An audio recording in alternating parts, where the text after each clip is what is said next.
Good afternoon, everyone, and welcome to the Community Science webinar, Optimizing Health Literacy Programs, Innovative Strategies from the Field, Part 2. It's now 2 o'clock, and we are ready to get started. My name is Brandon Coffey Borden. I'm a Managing Associate at Community Science, and I'll be your moderator for today. For those of you who are not familiar with Community Science, we are a research and evaluation firm located in the Washington, D.C. area that works with governments, foundations, and nonprofit organizations on solutions to social problems through community and other systems changes. Since 1997, our objective has been to develop the knowledge necessary to address social problems in a way that benefits all communities. So today I'm excited to be on this webinar with you because we're going to get to hear directly from two individuals who have been on the front lines working with underserved populations with low health literacy. Our goal for this webinar is not just to tell you about the strategies that are being used to communicate with low health literate populations, but also demonstrate some of them. So you're going to get to hear a live performance of a song-based communication strategy and actually see what a photo tabloid looks like. Our hope is that by sharing how these strategies were conceived and applied, it'll spark some ideas for overcoming the barriers we all have faced implementing health literacy programs.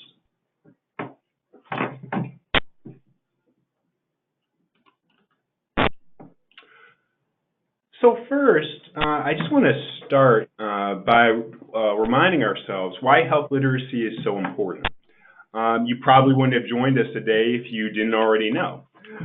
But studies have shown that only about 12% of American adults are proficient in health literacy and numeracy, meaning that the average American has trouble looking for relevant information within a document, integrating multiple pieces of information across documents, or locating abstract quantitative information and then using it to solve multi-step problems.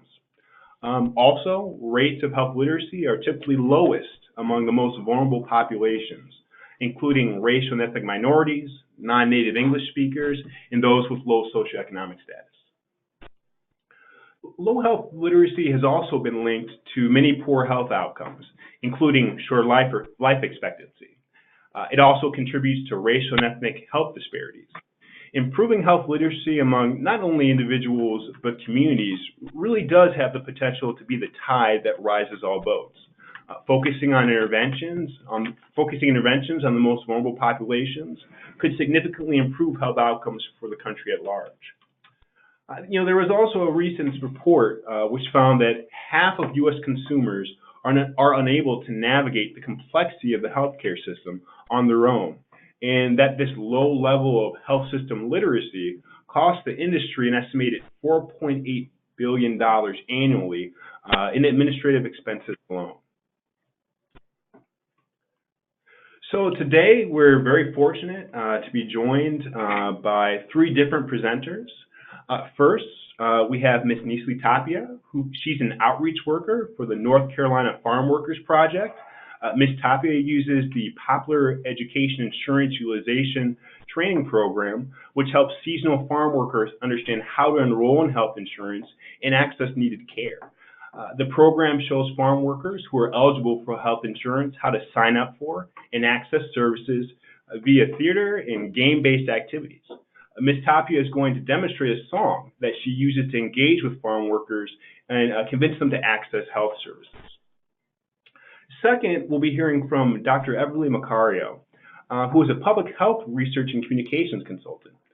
Dr. Macario is a behavioral scientist with expertise in health communications and social marketing. Dr. Macario developed a series of English-Spanish photo tabloids that were published in community newspapers, reaching a predominantly Hispanic Latino populations with varying levels of English proficiency and health literacy about diabetes prevention in New Mexico. And finally, we'll hear from our very own Oscar Espinosa, who is a senior associate with Community Science, and he will be discussing emerging design principles that we as a company have been tracking and taking note of as we've been working with various communities throughout the country, assessing their outreach and health education efforts. And so in addition to our presenters, we're also fortunate to be joined by a diverse set of participants for this webinar. Individuals are representing a variety of different sectors, whether academia, health providers, federal, state, and local government, community faith-based organizations, and others. We also have a variety of different individuals who have implemented health literacy interventions and some who haven't. We've also got representation from 34 different states. So before we begin, I just wanted to handle a few housekeeping notes so you can get the most out of this webinar. So during the webinar, all participants will be muted to avoid any interruptions. As you have questions during the webinar, please write them out in the question and chat box. During the question and answer portion of our webinar, we'll address as many questions as time permits. And then following the question and answer session, you'll be redirected to a webinar assessment form. And we'd really appreciate you taking the time to provide us with feedback.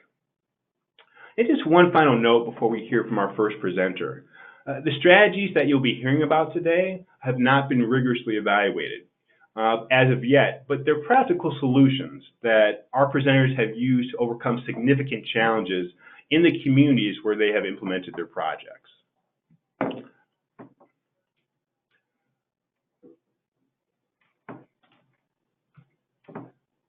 Okay, with that, it's my pleasure to turn things over to our first presenter, Ms. Nesli Tapia from the North Carolina Farm Workers Project.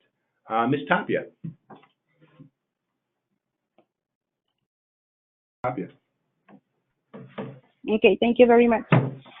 Good afternoon again. My name is Nesli Tapia, and I work for the North Carolina Farm Workers Project in Benson, North Carolina.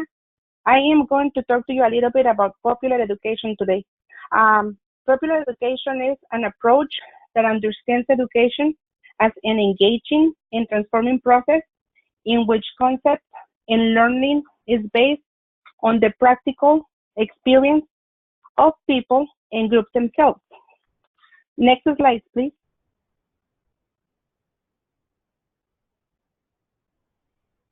Can you hear me? Thank you. We are located in Benson, North Carolina, and basically, if we look at the state map by regions, we are located in the east region of the state. We currently have 4 programs in a partnership with the Wake Forest University. In all programs, at some point, we provide education, transportation, translation, medicine delivery, and follow-up. Currently, we have the health education program Promotores Proyecto of Healthy Foods for Diabetics, and the Affordable Care Act Outreach and Enrollment, which is about health insurance for farm workers.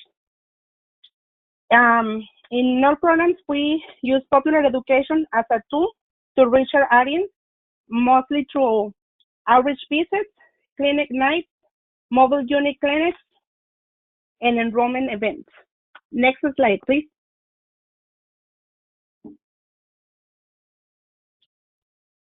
Our purpose of for outreach in itself is to help workers identify their problems in relation to their health, housing, food, clothing, and all over basic day-to-day needs. Once the problem is identified, we, in an engaging conversation, prefer us in groups, find out how much information they have in order to fix their problems, and assist them with in the right direction in order to help them gain the feel of empowerment, so they know what direction to go or what they have to do in order to fix their situation. Next slide, please.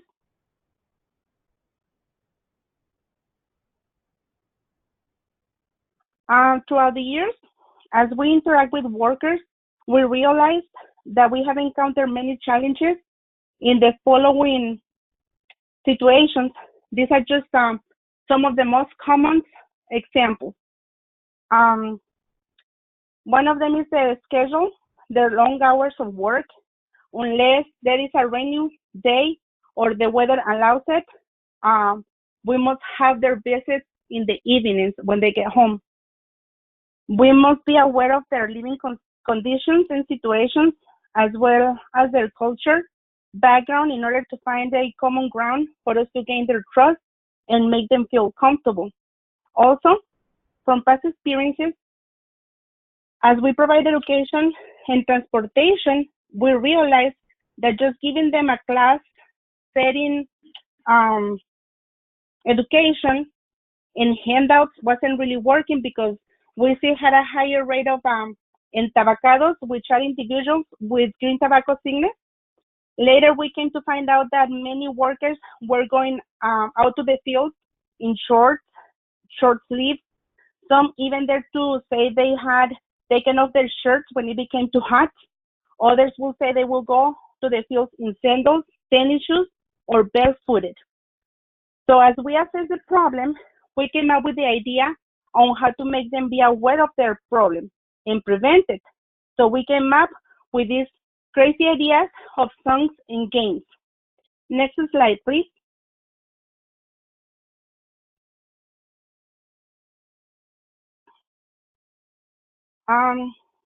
So this is how we came up with these ideas and activities. Some of our team members will have the opportunity to attend popular education trainings throughout the year and bring these new ideas to the organization in mini training sessions.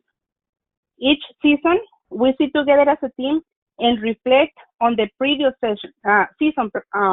Then we assess our strong and weak health topics as we prepare for the upcoming season with ideas.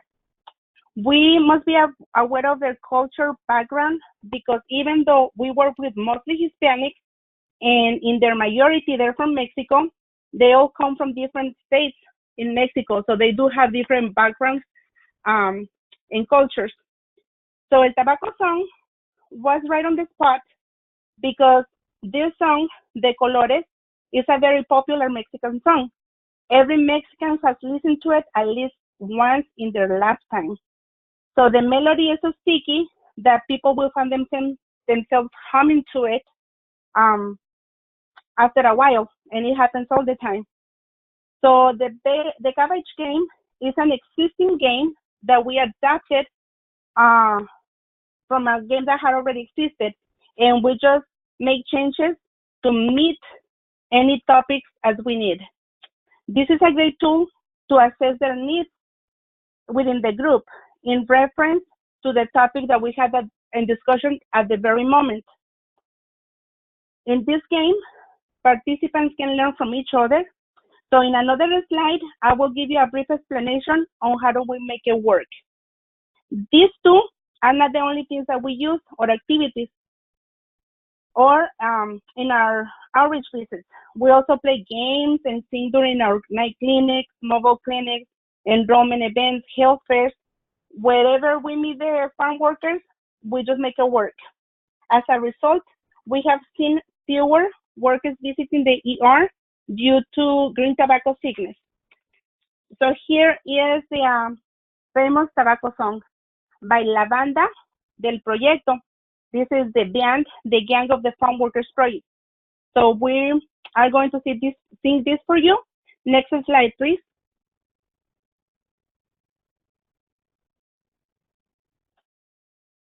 Next slide. Sing along if you must.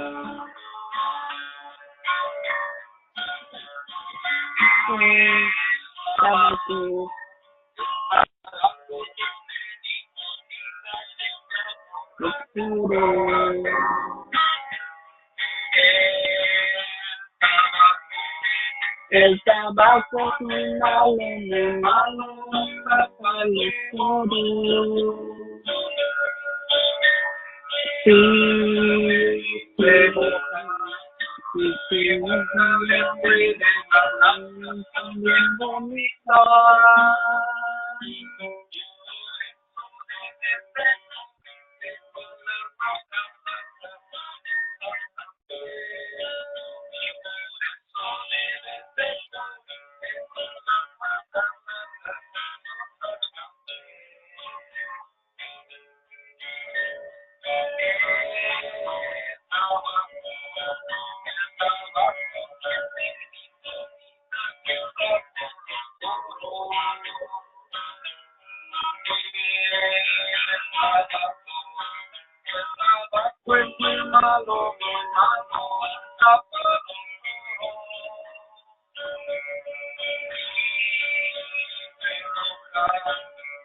Thank you very much, Leonardo. You're awesome. So next slide, please.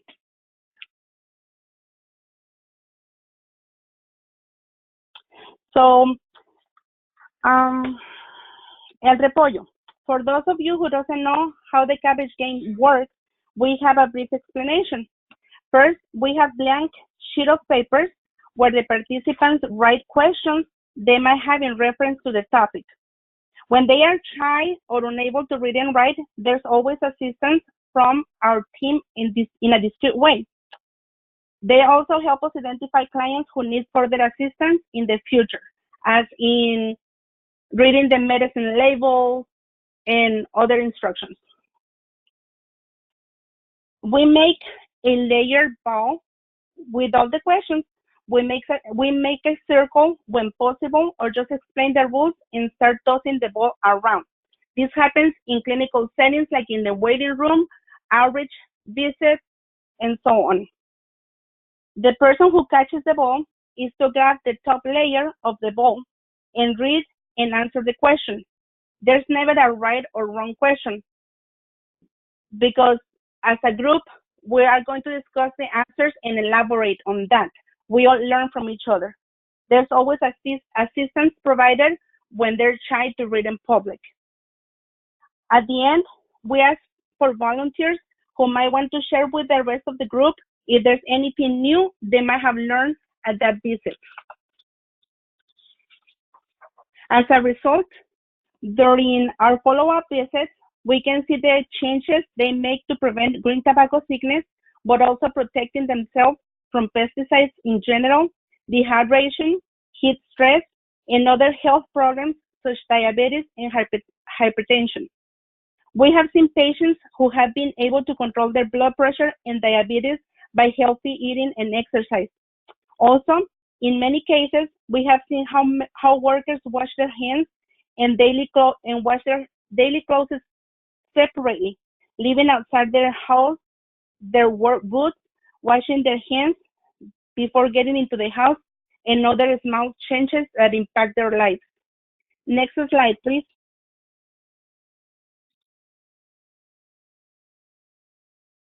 Some of the lessons that we have learned and tips that might be useful for you if you want to put this method onto practice are that being flexible to their schedule and meet with your audience at a convenient time for them.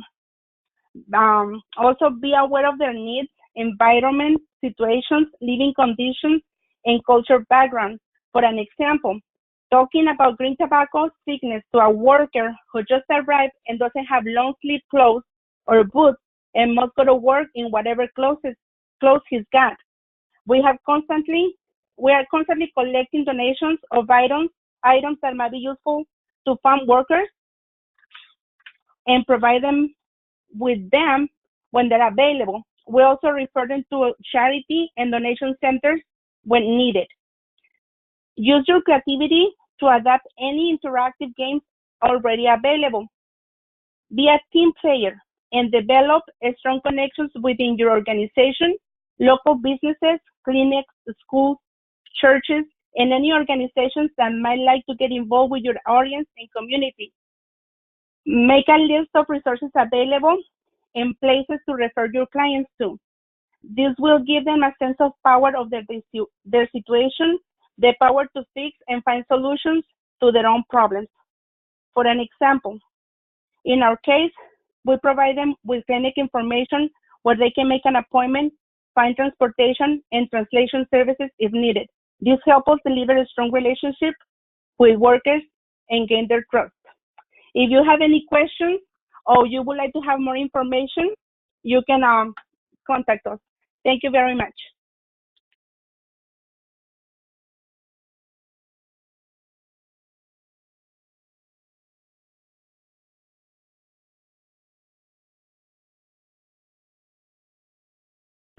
Great. Thank you so much, Ms. Tapia, and I'm happy to turn things over to Dr. Everly Macario. Thank you so much. First, by way of self-introduction, I was born in Argentina, and I immigrated to the United States in 1974. Spanish was my first language.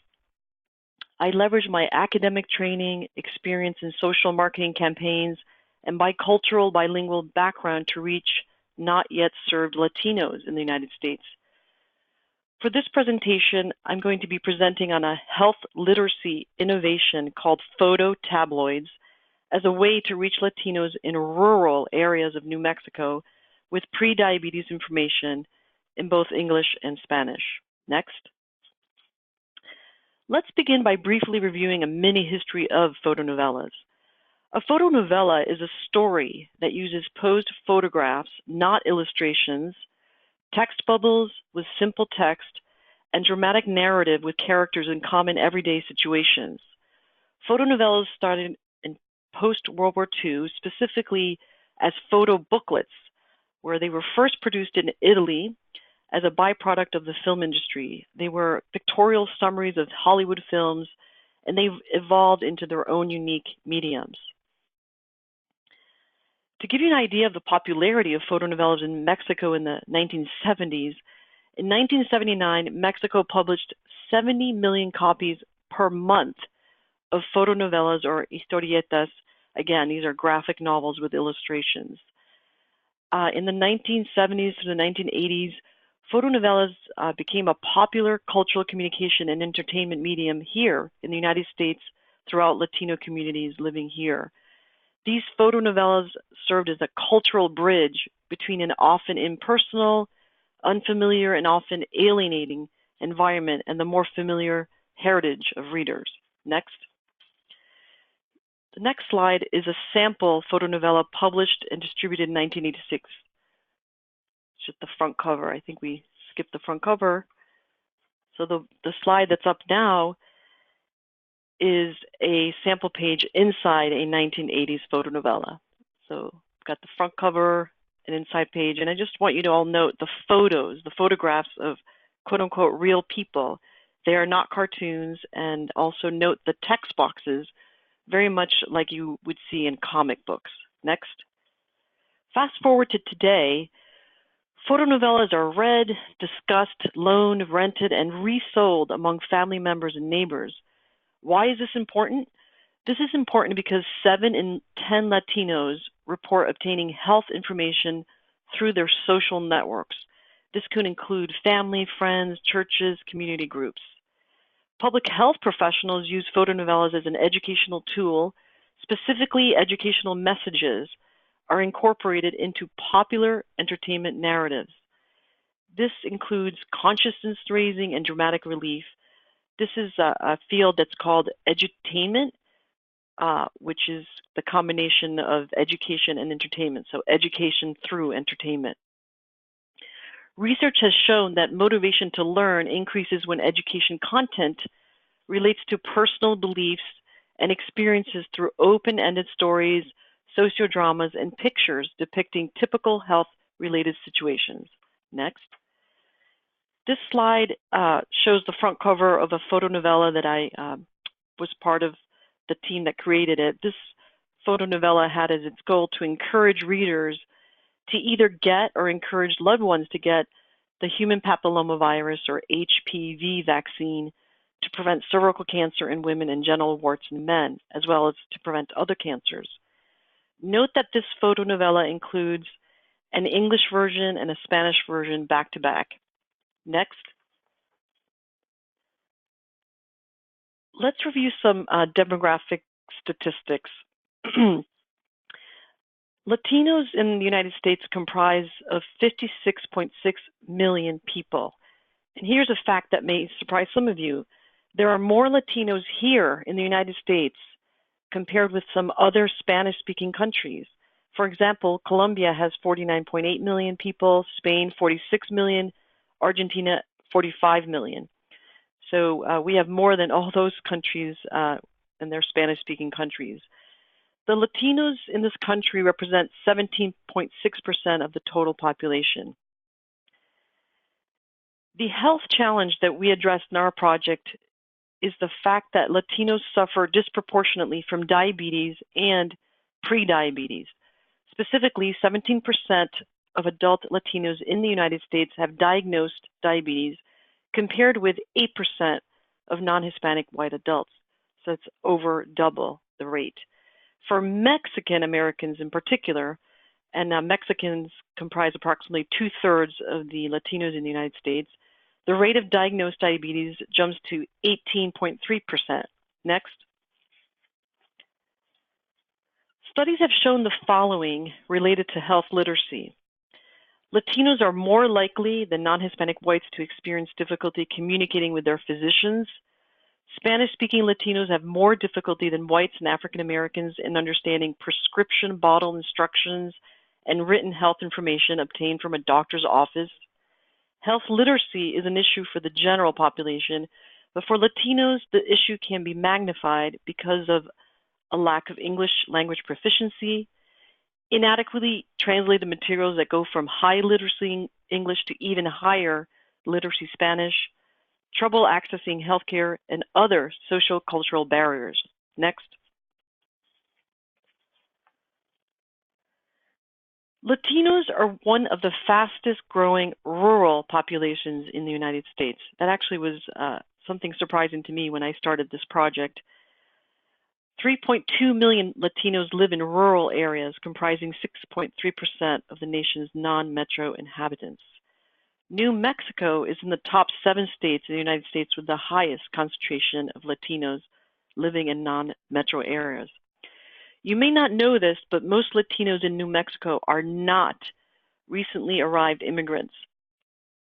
In 2008, New Mexico had the highest percentage at 47% of Latinos of any state, with 83% of these native-born and 17% foreign-born. The majority of Latinos in New Mexico claim a Spanish ancestry, especially in the northern part of the state. These people are the descendants of Spanish colonists who arrived during the 16th, 17th, and 18th centuries. Another challenge that our project addressed was how to meet rural Latinos' health information and healthcare needs. Next.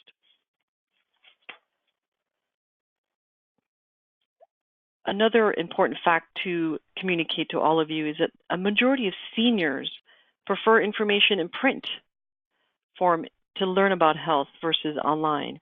A 2016 study found that only 5 to 8% of thousands of Medicare patients were going online to fill prescriptions, deal with health insurance, or communicate with their doctors. In this study, only 16% of those Medicare patients were searching for health information online. Next. I mentioned earlier that Latinos suffer disproportionately from diabetes and prediabetes, and that Latinos are one of the fastest growing rural populations in the United States. To address these challenges, we combined 3 proven, popular, and credible communication vehicles. Those included community newspapers, community health promoters or workers, or in Spanish, promotores, and photo tabloids. So you may have never heard of the term photo tabloid. Photo tabloids are an offshoot of photonovelas. These are photonovela-like graphics that are placed in local community newspapers, and we coined the term photo for half of photonovela and tabloids for tabloids like in newspapers.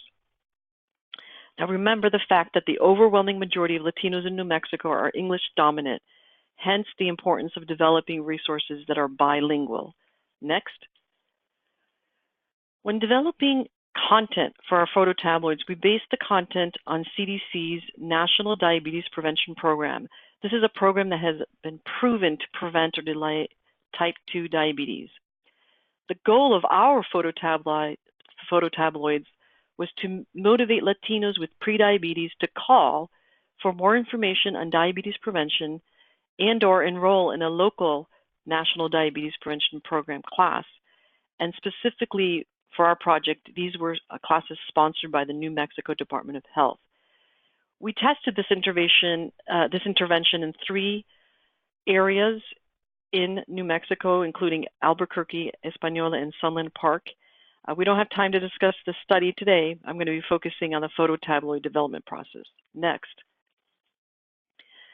This slide shows steps we took in the phototabloid production process. So first, of course, we have to secure funding, and we did through the Small Business Innovation Research Program, the SBIR program. We at the Fotonovela Production Company partnered with the New Mexico Department of Health. We then conceived the idea or the plot for each phototabloid based on the CDC Diabetes Prevention Program content. We wrote a script for each phototabloid. We casted actors for the photographs. We took the photographs. We laid out the photographs and talking bubbles. And then we fine-tuned the final copy and photographs for a seamless story and layout. Last but not least, we published our phototabloids in community newspapers in New Mexico, including Dandy Dime, Thrifty Nickel, and the Albuquerque Journal. Next. This next slide shows the topics for each of our phototabloids. You can see the list here, and we'll be showing you the first. We're going to be showing you Know Your Diabetes Score and Move Your Body in just a moment. As you can see, there's an English version and a Spanish version. Next. In each phototabloid, we included a call to action, and these calls to action took the form of a project toll-free number, and also we offered 2 National Diabetes Prevention Program classes. Next. Here I'm going to pull up 2 of our various phototabloids as examples. We'll pull up the Know Your Diabetes Score first, and as we're scrolling down that phototabloid, I want to draw your attention to there being multiple generations in the family involved in health decision making. Also note that we included culturally specific food.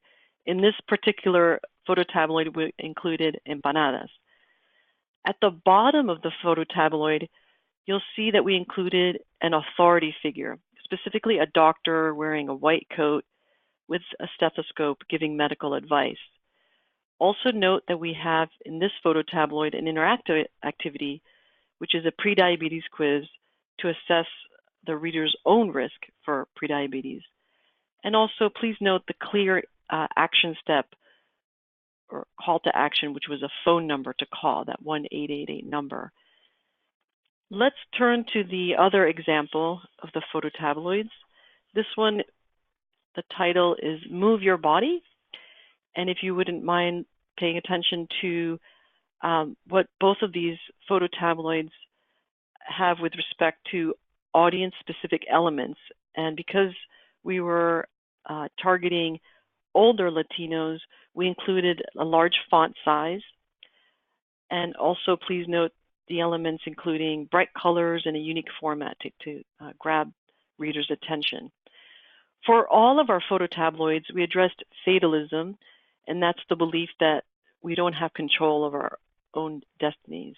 We communicated the power of taking prevention into our own hands. We also tried to leave the readers hanging with a cliffhanger at the end of each phototabloid to motivate and encourage readers to read the next episode in the phototabloid series.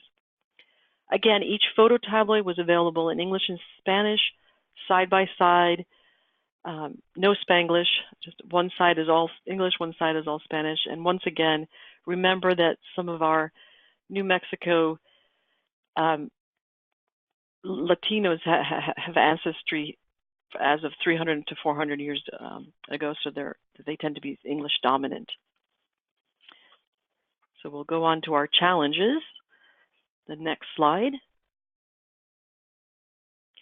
So not surprisingly, we encountered challenges in our phototabloid development and distribution process. To begin, community newspapers have limited reach. So this includes the number of days that the paper might be circulated during the week, the number of papers that are circulated, the number of drop-off locations, the type of drop-off locations. And because of low funding, these papers are subject to shutting down unexpectedly or having changes in staff, et cetera, unexpectedly.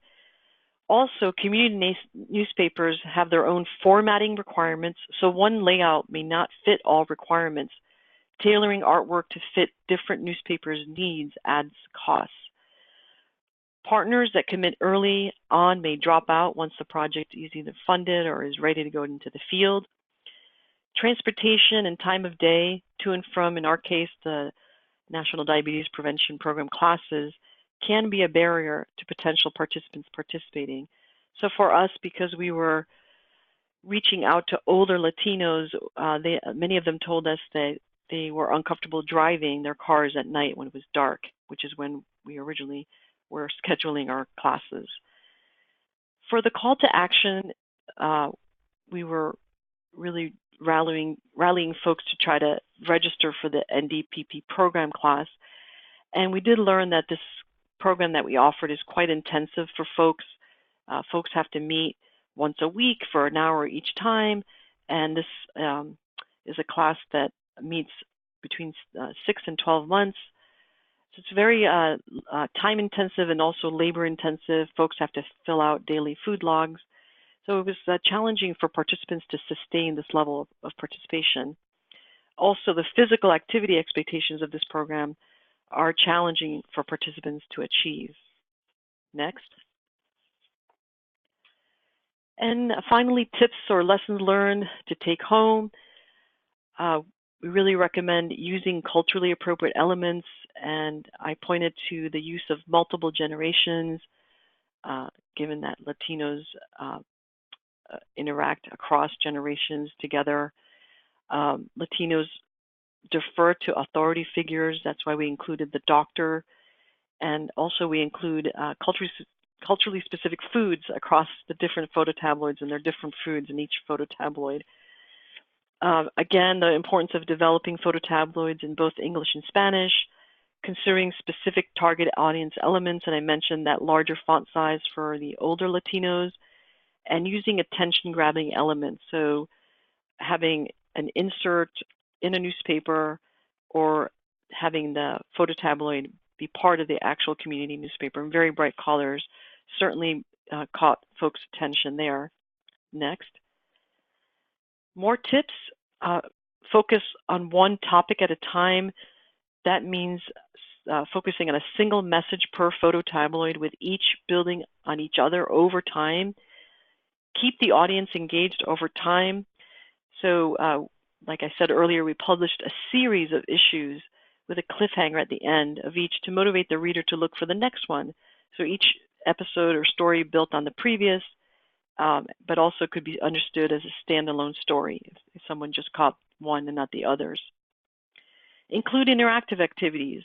So I pointed to one of the photo tabloids that had a prediabetes quiz and a reference to a height weight chart, and that really gets that person who's reading and reviewing involved and invested in their own health.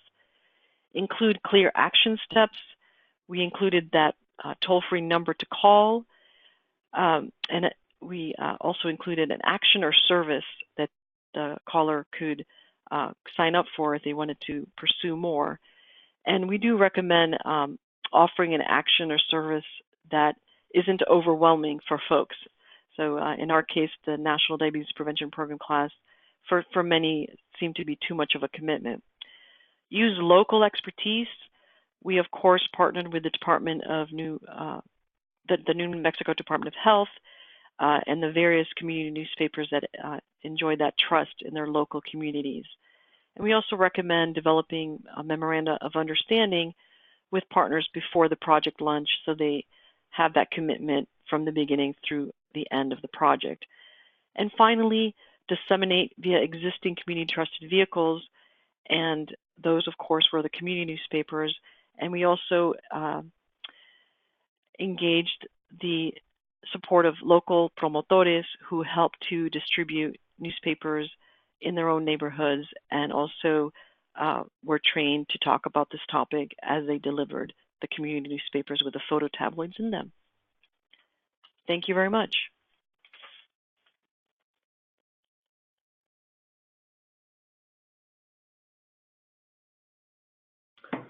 Thank you, Dr. Macario. And next we have Mr. Oscar Espinosa, and I will turn it over to you, Mr. Espinosa.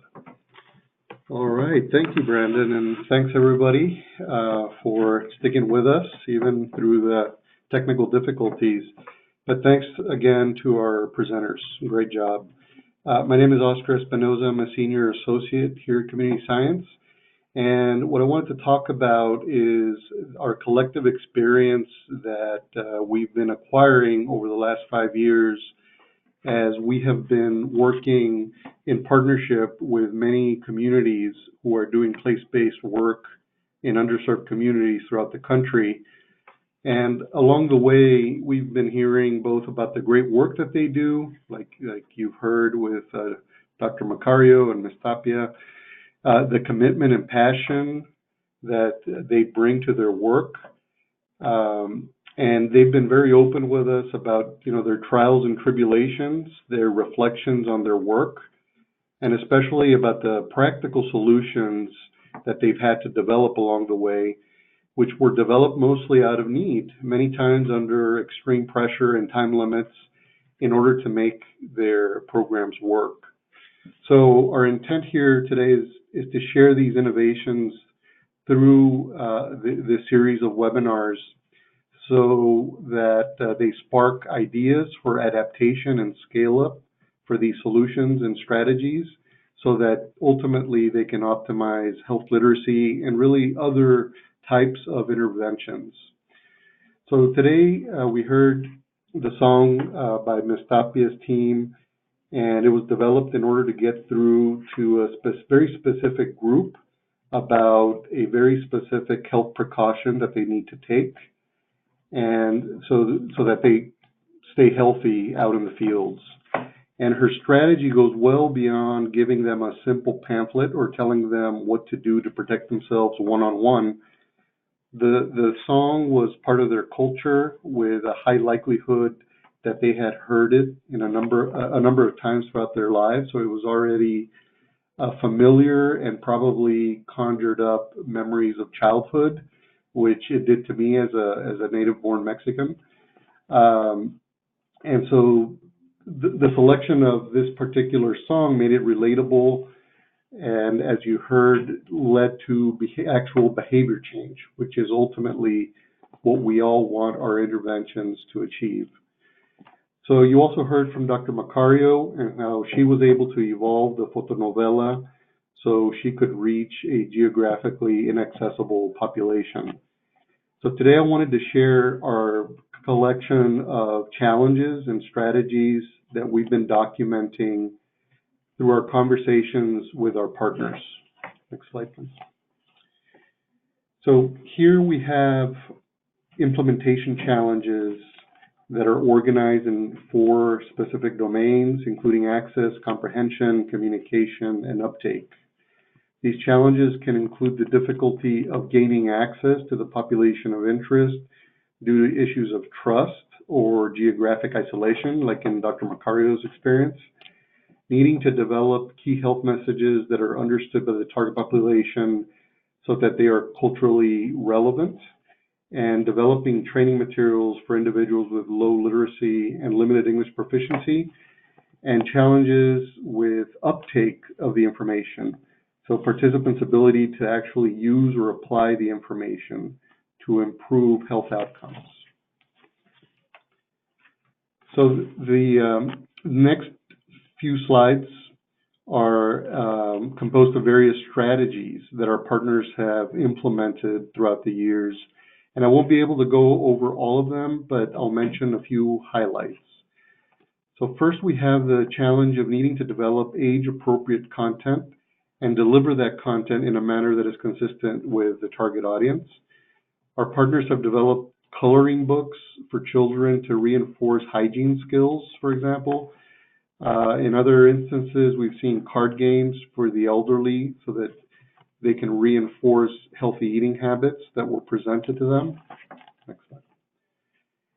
And this challenge is delivering health services to recent immigrants, and the service provider wanting to be respectful of the culture for the and for the intervention to be successful. So the solution was to develop new health education materials, or I should say the solution was not to engage in developing new health education materials in yet another language, but to get to know the community and inviting one of those recent immigrants to form part of the dissemination team as a community health worker.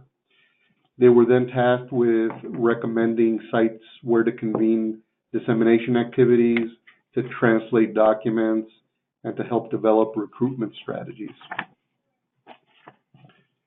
These challenges focus on reaching those who are very difficult to reach. So earlier you heard Dr. Macario using local newspapers to disseminate the photo tabloid. One of our partners who was trying to train a rural population on how to access credible health information, they ended up training high school students on how to train their elders on these skills. What they found is that it was much easier to gain access to students than to recruit and train adults in a very rural population. So these strategies were inspired by the need to stay within budget, as I'm sure all of you can appreciate. These challenges relate to language and limited education of the target audience, which are quite common when you're doing this type of place-based work. On the last webinar, if you missed our first one, we presented a web novella which used student actors to convey important prevention messages to their peer groups. And this was a way to minimize costs, to provide students with a new experience, drama, role-playing, and to make the information relatable, and at the same time, save those hard-earned project funds. Similar to these challenges are not having sufficient experience accessing the healthcare system. So earlier you heard the song that Ms. Tapia developed, and on the last webinar that we did, she was also able to demonstrate a theater-based intervention, a dramatic skit that she uses to deliver procedural information that shows the migrant health workers how to access health services. So you have to keep in mind that these are individuals that have never had health insurance, never gone through that process. And rather than giving them a pamphlet, as Ms. Tapia explained, it was just going to be a pamphlet that was going to end up in the trash. So this dramatic skit was really able to drive home the importance of signing up for their insurance. So these strategies cut through language and educational barriers that you would have with traditional print materials, or even with the verbal delivery of the information. If you don't have experience with the healthcare system, you don't know what a deductible is, it's going to be difficult to get that information across. So finally, our partners have experienced a challenge that we oftentimes don't expect given how connected our world is today, but lack of computer literacy skills and access to the internet are still, there still is this digital divide in our country. And so strategies to address these challenges have focused on establishing partnerships with organizations that are doing training with adults or for other purposes that involve accessing online resources. So partnering with schools or libraries where there is already an established internet connection in the community. So that train-the-trainer model that I mentioned previously adopted that strategy. So that's just a taste of the type of challenges that our partners have experienced and some of the solutions that they have innovated. As we have been reflecting on the solutions, we came up with 5 principles that anyone who is developing an intervention as they are getting ready to work with an underserved population, some things that they should consider as they are planning out their work. Next slide. So first, get to know the community where you are going to be working. knowing where community members feel comfortable, where they congregate, involving who they already trust in the community in your project will help you plan for intervention activities. Our partners have realized that they weren't the only party in town many times, that there were others who were trying to deliver similar support to the community. And so partnering with these established EBOs can help your team understand priority community health concerns and what the community values in terms of health issues, and how you can piggyback on those efforts so that you're not reinventing the wheel and your intervention or project funds go a lot farther. You can also learn what other interventions have been tried and what hasn't worked and why, so that you don't duplicate efforts. The second principle is making the delivery fun and engaging. You heard the song, the game, pictures in the newspaper. All of these strategies are done to engage folks and make the information memorable, to reinforce the information that was delivered. It's not just for being fun. It's not just for kicks. There is some theory that games have been shown to support skills such as strategic thinking, planning, communication, collaboration, which can all be used to improve one's health outcomes. So you've heard about edutainment. That really is a field that is up and coming and showing a lot of promise. Next slide.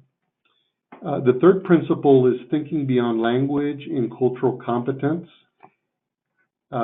We have learned that your message has to be authentic to your audience. The format that you're delivering those key health messages, do they resonate with your target community? Does it incorporate the key issues and values that are important to them, not that you necessarily think they need to hear? And you heard how photo tabloids use community members from the target population to convey the message. This level of authenticity is needed to be credible and for it to inspire action or behavior change. And so you heard Ms. Tapia co-produce the song. You heard her very talented guitar player, but she also co-produces the skits, the dramatic skits. She integrates the farm workers to do some of the acting to add to that authenticity. The fourth principle is that, we heard from our partners that many times dissemination comes last when they're in the design process. But we recommend that, like Dr. Macario mentioned, that it be one of the first considerations. How are you going to get this information out? You heard the song, you saw the photo tabloid, all those creative ideas that were able to get the message to the target audience in a very efficient way. That took some planning and some trial and error. And we have also worked with partners that decided to create YouTube channels or share information outside of ethnic grocery stores or at parks where recent immigrants congregate. All effective cost-saving strategies for your project. Finally, thinking about the long-term impacts beyond the intervention period is really important and often a neglected step. So it is very downstream, futuristic thinking, and you're more interested in planning and carrying out your intervention in the best way possible. But you really can't begin planning for what are you going to leave behind, basically, when you leave that community. So we came up with some key questions. What can stay with the community members after you complete your work, in addition to the knowledge gain? For instance, hiring and training locals to help with outreach activities or with your data collection, or partnering with local businesses to sponsor community events in the future that you might be funding. This simple act of renting space in a local business to convene focus groups or other forms of data collection can contribute to the local economy, and it can buy you and your project a lot of credibility. So that's been our thinking to date. We hope that this information is useful to your planning efforts. And Brandon, over to you. All right. Well, thank you to all of our presenters today, and we hope that the information that they shared was helpful to all of our attendees today. With that, we're going to switch over to answering some of your questions. Dr. Lindsay Bynum from Community Science will be reading your questions, and then our presenters will be responding to them. Lindsay. Thank you. So we had one question from registration. Again, please use the chat box to ask any questions so we can read them aloud and sort of start a dialogue. So we have a question from Dolores Hart in New York. She says, I work with a very much underserved population, paralingual and culturally deaf, for whom English is a second language, and their most preferred language is American Sign Language. American Sign Language does not follow normal English syntax. Do you have any suggestions for how to reach those people? Is everybody unmuted?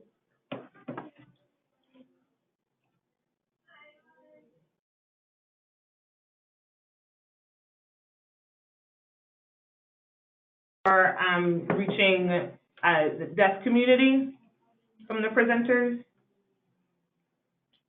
So, Dr. Macario, I was thinking that since the photo tabloid is very much a visual aid, if you think that could be a plausible adaptation.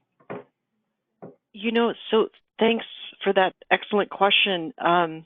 Interestingly enough, I've never worked with this population, and I do not want to comment because I have no knowledge of how most effectively to serve this particular population. I really do not know. That's the honest answer, and I don't want to speculate either.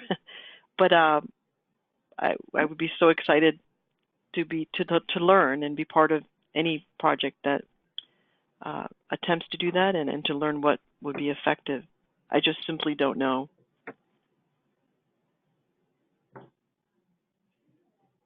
That's a fair answer.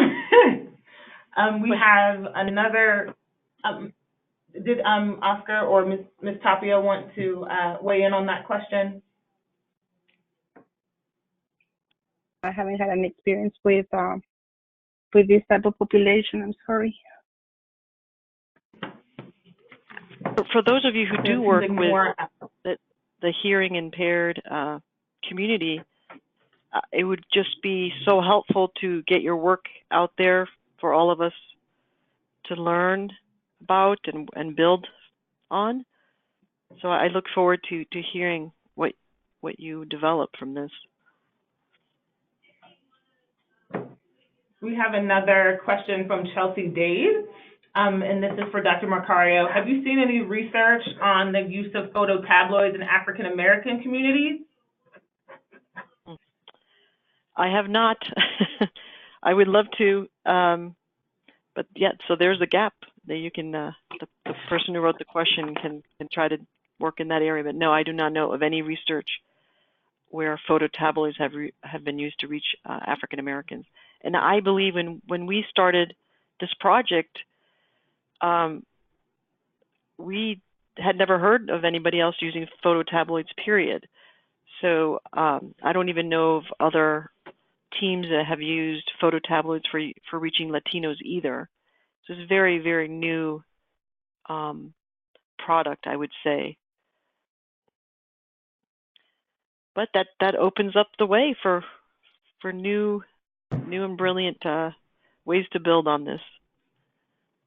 I look forward to seeing. And I would just. No, I look forward to seeing. I was just going to add. That as well. I was just going to add, Dr. Macario, that your procedure and your procedures and protocols for developing the photo tabloid, I think, could be easily adaptable to other racial and ethnic groups. So we this person is not on the phone, but one of the other developers of innovations, really, that we've talked to previously did something not identical, but kind of similar and used similar principles to create materials for African Americans within a faith-based community. So making sure that using similar principles and making it relevant for the African American community, specifically in church settings. So we have seen that. I'm not sure what the actual research is on it in terms of publishable things, but we have seen similar principles of making sure that you're connecting to something culturally important and using experts locally to figure out what those culturally important things are. So it might not be photo tabloids per se, but that is something specifically to the faith-based African American community that we did come across as we were looking for innovations in health literacy. We do have another question aimed toward the photo tabloids. Dr. Everly, were you able to measure how effective the photo tabloid was in improving health literacy of certain populations? We were not able to answer that particular question. It was quite a small pilot project. Just to give you an idea, when a photo tabloid reached approximately 30,000 readers, we would get approximately 60 interested callers. And we did conclude that the return on investment on only producing photo tabloids really just wasn't there when you're talking about photo tabloids in isolation alone. And we did conclude that this innovation would reach a much larger group and have more sustaining power if it had been nested within a much larger and more comprehensive social marketing campaign. So what that means is that you would send similar messages through different communication channels, radio, television, social media, magazines, etc., and also to reach different target audiences, not only older Latinos, but young adults and youth and all kinds of even sub-segments within those, so that there's this kind of 360-degree blitz of the same messages in the same community, all reinforcing each other.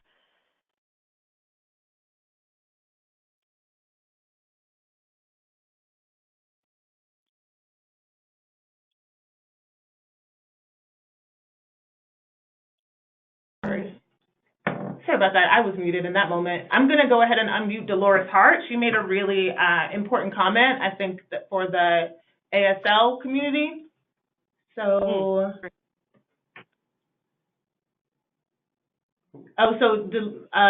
Ms. Hart, you are, there you are. Okay. So do you want to go ahead and repeat your comment about the use of technology to maybe get around the fact that ASL is not a written language? Correct. You would have to use some kind of technology that shows people in motion. And that's the only way we could do it, because written form of ASL doesn't exist, and their English literacy is about 4th grade.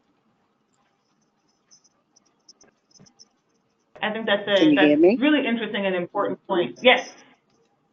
I think that's a really interesting and important point, that when you're dealing with people for whom written language is difficult, and then speaking might not be as easy, that translational through technology is a really important way to continue to reach people. Technology can have some of its own challenges, but bringing in cell phones or computers can really be that bridge when necessary. Thank you, Ms. Hart, for that.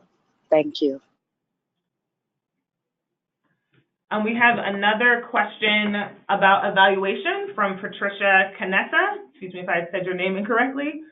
She works with French-speaking African immigrant workers in the Midwest. They use a popular leader model to reach peers with infectious disease prevention information. She's wondering how you might pre-test and post-test your group, because evaluation is really a challenge for her population.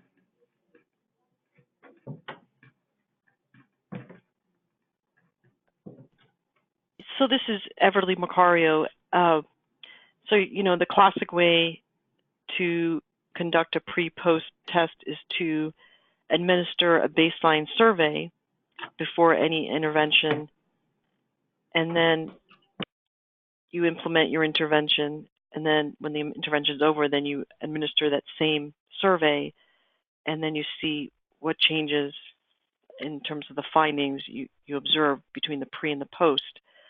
Of course, the ideal would be to have at least 2 research arms. So one would be a control group where you don't have the intervention, and then another would be the intervention group. And the hypothesis would be that in the post-survey, in the intervention group, you would show greater or the results that match your hypothesis as compared to the control. Another way would be to even add a 3rd or a 4th research arm. You could have an intervention plus some extra intervention, so like an Uber intervention arm, or another arm that tests multiple activities or multiple elements of your interventions. You could disentangle the effects of each through different study arms, but of course that is so budget driven. But that would be your classic way to measure pre and post.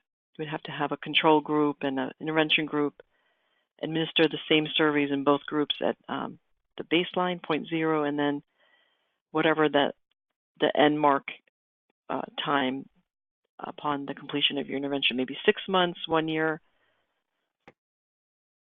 You could even do a regular survey administration if the intervention is over multiple years. Thank you for that,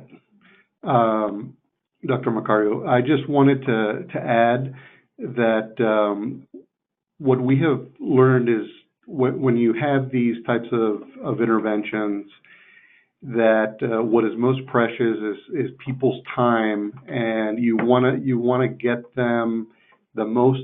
You want to maximize their time by exposing them as much as you can to the intervention.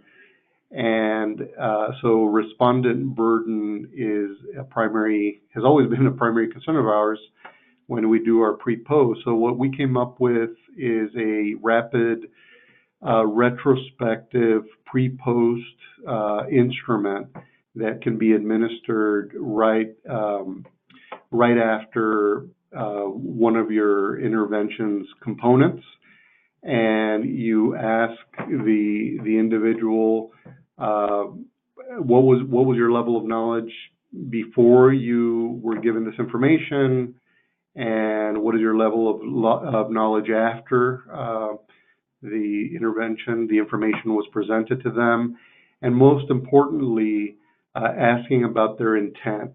What are you now going to do as a result of receiving this information?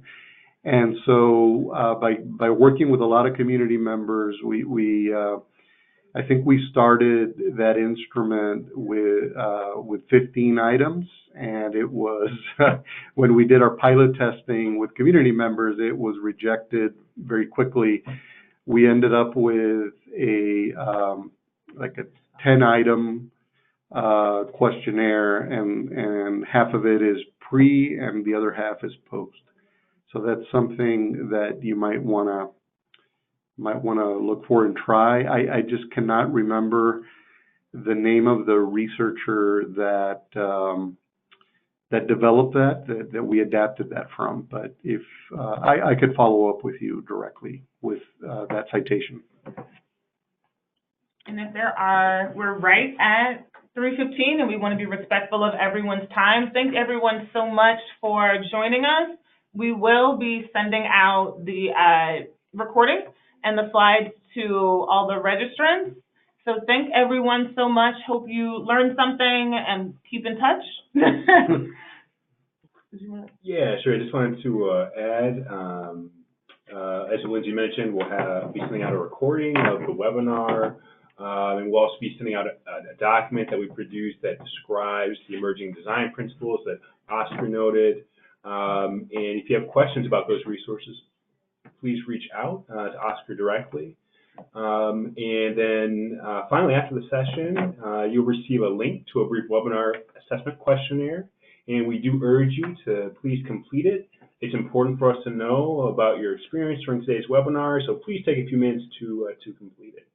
And then I would like to thank our staff here at Community Science who supported this webinar today, Dr. Lindsay Byam and Ms. Maria Mata, who worked very hard to bring this all together.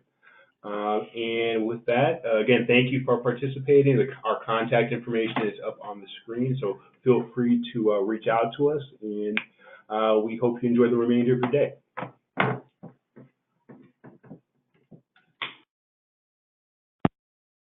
Thank you.